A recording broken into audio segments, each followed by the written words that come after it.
Is that? Yes, okay. I was remarking to someone just now, and remarked to Jean earlier this morning, all of you are taller than I remember. And I think that simply means that I'm shrinking faster. But it's just wonderful to be together, and thanks to all who've helped this happen. We are here to honor Louise Ober, and I really would like to give Louise the first word, and so just the briefest introduction and then that word. Louise, we know, was a very fine writer. And our senior year, she wrote for the Williams Literary Magazine one of two pontifications in the style of Pope. And that was not the Pope, but it was Alexander Pope, the English producer of satiric verse, 18th century. For her contribution to this pair of poems, Louise wrote about our campus life in the 1960s. And she peopled her tight stanzas with references to a white-haired dean and the most known trustee of the era, and to campus turmoil and to clashing ideas and thoughts on how things should be. And then in the final stanza, she looked upon the whole scene, addressed it, and then turned to the future.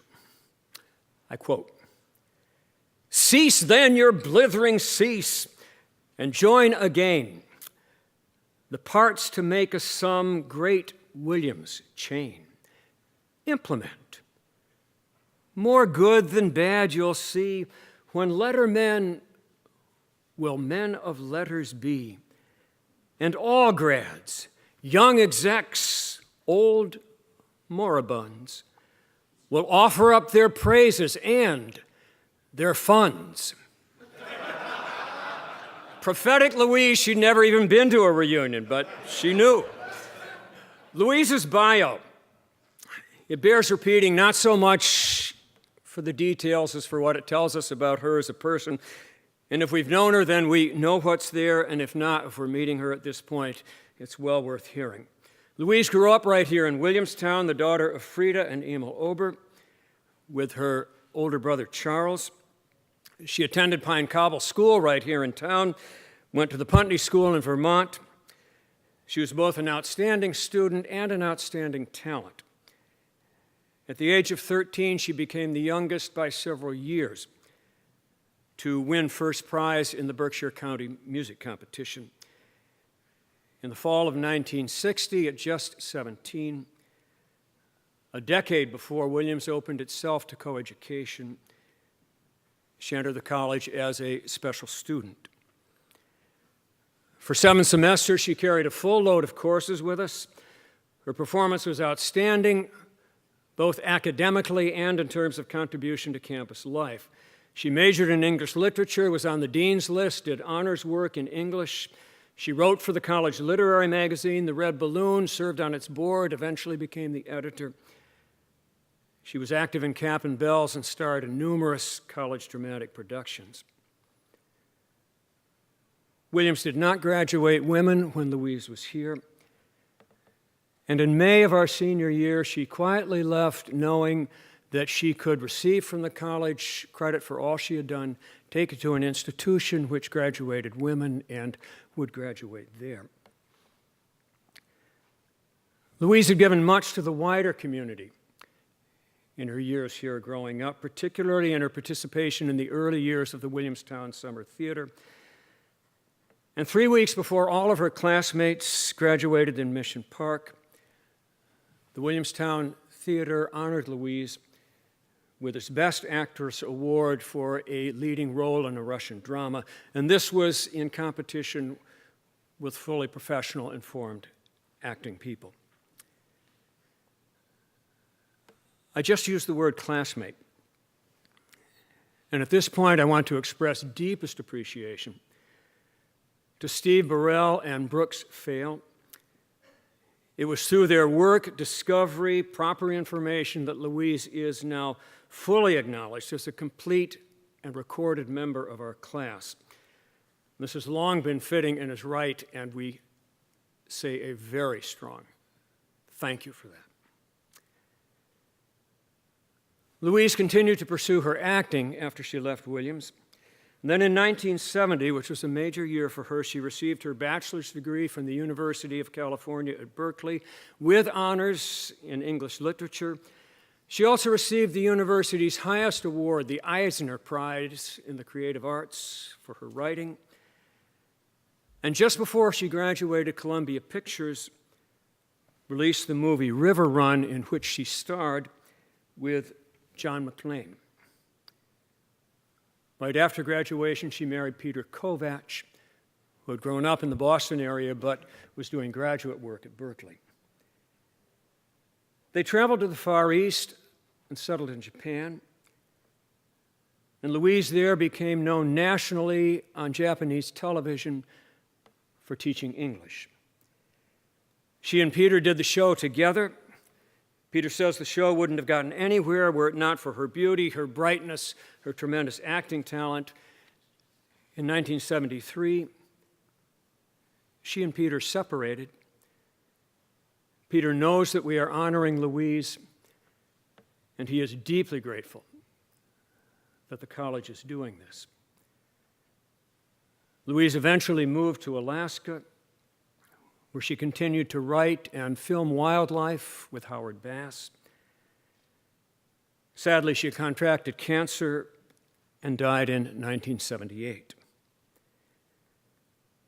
I asked classmates who knew her to give a one-word, single-phrase description. What comes to mind when you think of Louise? Spontaneity, creativity, pioneering, great listener, humor, intellect, perseverance, brave, grace under pressure. Two stories together embody all those qualities, and then we'll move to what's here. The first of these is personal, and I'm sure there are hundreds like it. Our sophomore year, one evening, I was walking into Stetson Library, ran into Louise, and with her beautiful smile, she asked if she could borrow my notes to a geology lecture that she had missed. I said, sure, but also explained that my handwriting is terrible and I left out all the vowels. Louise said that was fine, she'd figure it out, and I knew she could. I gave her the notebook. We went to different tables in the main reading room. An hour later, Louise came back, smiled a thank you, put the notebook down in front of me, and went off. Then I saw that she had left an envelope on top of the notebook with my name written on it. A note from Louise. I opened it. A 2-page note from Louise. I read, "Dear Steve," and then for the next 2 pages, I could not make out a single word. I turned it this way, I turned that. Finally, some voice inside said, "Turn around," and there she was, three tables back, doubled over. The second story. I think this shows Louise at her very best. And while for a moment it won't look this way, I truly mean it when I say I think it also shows Williams at its very best. We had many wonderful teachers while we were here. And at their best, they kept growing. Often this was in their own field of knowledge or the life of the mind, some way of continuing to press the boundaries of knowledge and draw us along with them. Occasionally, that growth came in the far more difficult area of how one chooses to relate to other people. Earlier in our second year, Louise was in a survey class led by one of Williams' finest. The man was a marvelous teacher. We swiftly learned that it was impossible to give a wrong answer in his class. Not that what we said was that good, but he'd take the tiniest honest offering and just tweak it a little bit, hold it out, and then others would contribute and still others more and more than that, till finally out of the whole community we build up an answer that we never would have had on our own. What we did not know was that for some unknown reason, this man was extremely uncomfortable to have a woman in class. And at our all-male college, he really preferred that one not be there. We didn't know this until the third week when Louise, who was quiet, ventured her first contribution to the discussion. And at that point, we saw, to our surprise, that what she said not only didn't fit, it was curtly dismissed. None of us back then had a vocabulary for what had just happened. After class, I saw a couple of guys who knew Louise better talking with her. I had no idea what they talked about. I do know that the next Monday, Louise was back. I don't believe she spoke up again in that class. But she did her excellent work. What matters, ultimately, came little more than a year later. Louise and that professor began working closely together long-term on a project that benefited many. Louise transcended. She kept at it. And he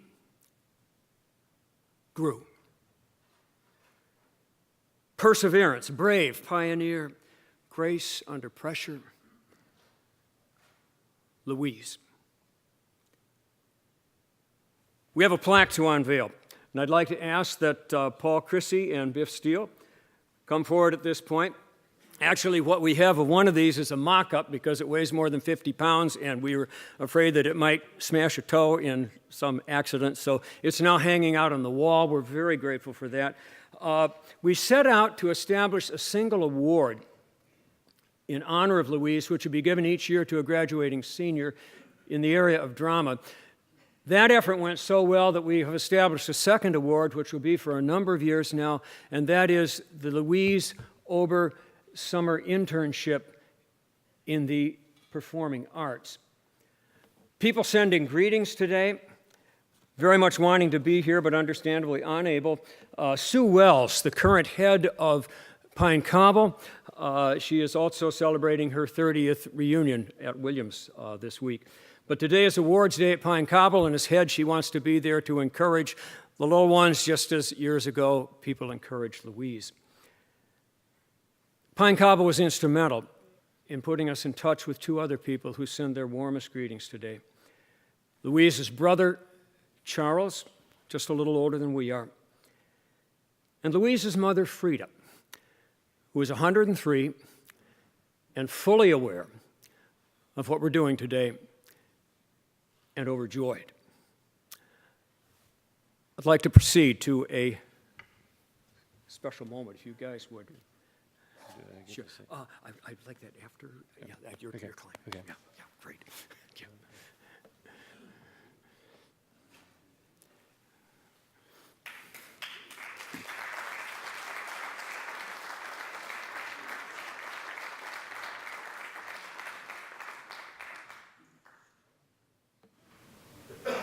What we have, this is the mock-up every year. The name of the student will go on this. Louise J. Ober, 64 Theater Award in Creativity. The seniors showing notable creativity in such areas as role interpretation, play production, writing, and community formation, which is something, again, the classmates said that Louise did with great giftedness. And beautiful picture of her here. Louise J. Ober, 1964, in recognition of her creativity, her pioneering spirit, her humor, and her grace. Her friends and family and classmates established an award to be given each year her honor. Paul would like to, I would like to have Paul just share a few words. Yeah, I appreciate the fact that Steve has, with great talent and sensitivity, outlined much about Louise. I just wanted to say a few words because I was so taken with Louise as another human being that I got to share time with. And I was a theater jock. She was a theater jock. We hung out in the theater a lot of the time here.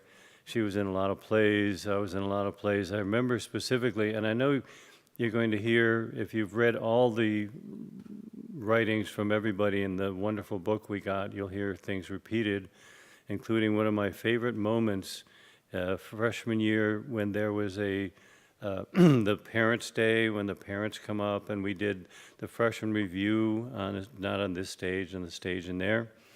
And I was the MC, and introduced Louise as the only female member of our class. And as I was about to start a mock interview with her, Bill Prosser ran on stage, fell down on one knee and said, "Louise, will you marry me?" And Louise did a very good take and looked at him and said, "Why would you want to marry me?" And he looked at her and he looked out at the audience and said, "I need the chapel credit."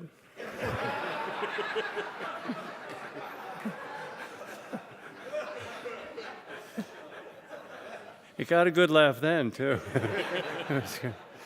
I just wanted to say that Louise was a beautiful young lady.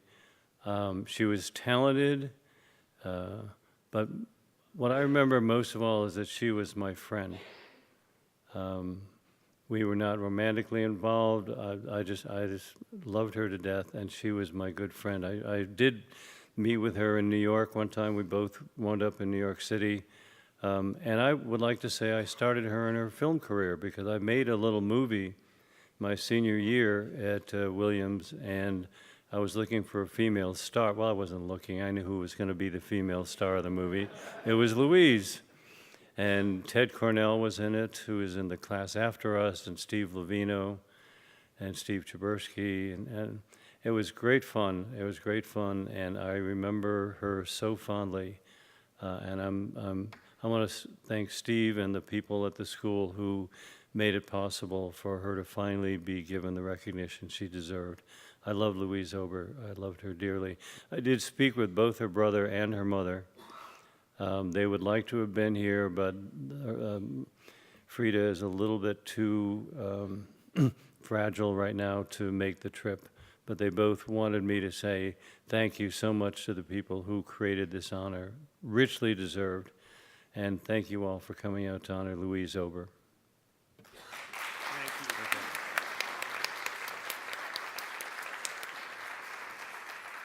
I want to close with announcing two names. Because the college acted very swiftly on this and with real care, and we're very grateful for that. And this year we do have a recipient of the internship in the performing arts, Ariana Bashki, class of 1916, who will be at Theater Works in Hartford, Connecticut, and taking part in all phases of the life of the theater, from the front office to acting on stage, to planning, to production development. And we have a recipient of the Louise J. Ober Award in Theater to be given at commencement, as it was this year, to Francis, that's Frank Pagliaro, was a major in English and also in history with a concentration in Jewish studies, but gave great amounts of time to the theater and showed both tremendous talent and dedication in writing for the theater, which he is going to be continuing to do. Thank you all. You're all a part of this. We're grateful Louise was a part of us, is a part of us, and continues to be a part of the community. Thank you.